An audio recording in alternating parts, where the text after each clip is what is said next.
Hello everyone.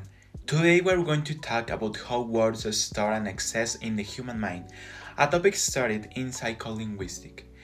When we communicate, we recognize and produce thousands of words very quickly. This ability is possible because humans have something called the mental lexicon. The mental lexicon is like a mental dictionary in our brain. It stores information about words, including their meaning, pronunciation, spelling, and grammatical properties. However, the mental lexicon is not organized like a normal dictionary. Words are not stored alphabetically. Instead, they are connected through networks of meaning, sound, or frequency of use. Understanding how the system works is very important for psycholinguistics because it helps explain how people process language in real time. Every time we hear or read a word, our brain most quickly identifies it, connect it with its meaning, and integrate it into the context of the sentence.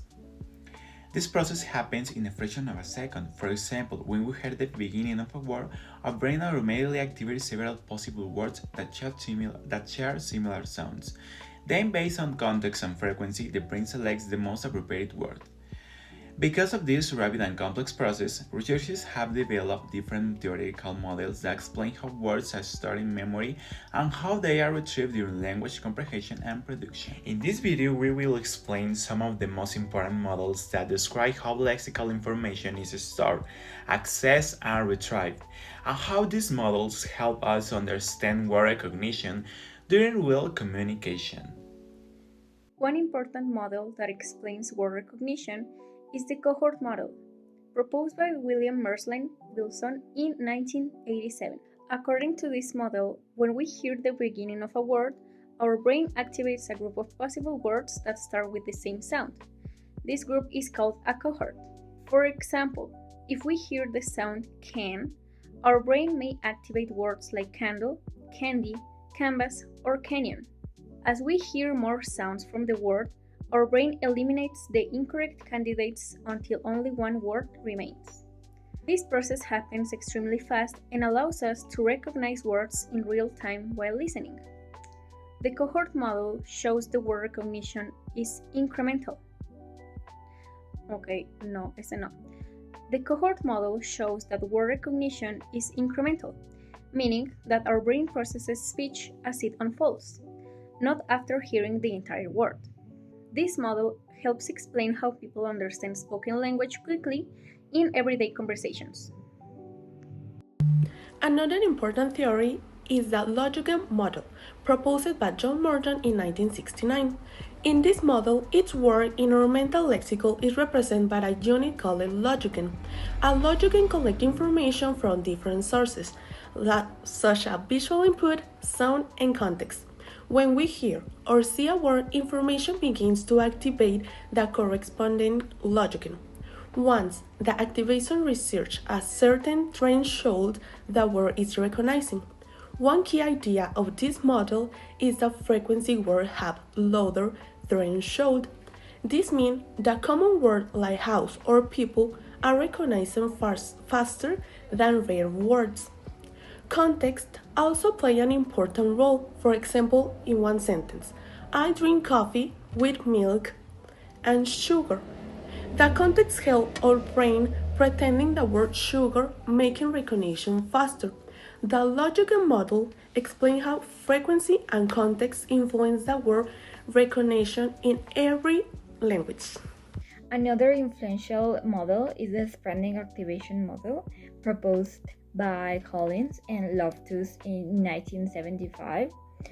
This model suggests that words in the mental lexicon are organized in the network of interconnected nodes, and each node represents a concept, but these concepts are linked to related words.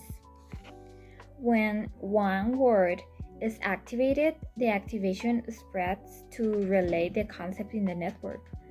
For example, if we heard the word doctor, relate words such as hospital, nurse, medicine, or patient maybe also become activated. This explains why people recognize relate words faster, a phenomenon known as semantic priming. Overall, this model helps us to understand how humans can recognize and accent words so quickly during the communication. They show that words recognition depends on the sound information, frequency, context, and the semantic connections.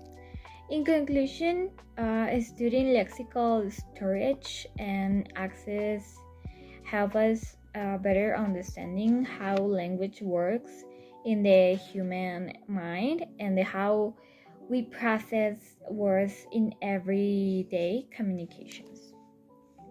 Additionally, research on lexicon access has important application for areas such as the language teaching, the psycholinguistic, and the cognitive science.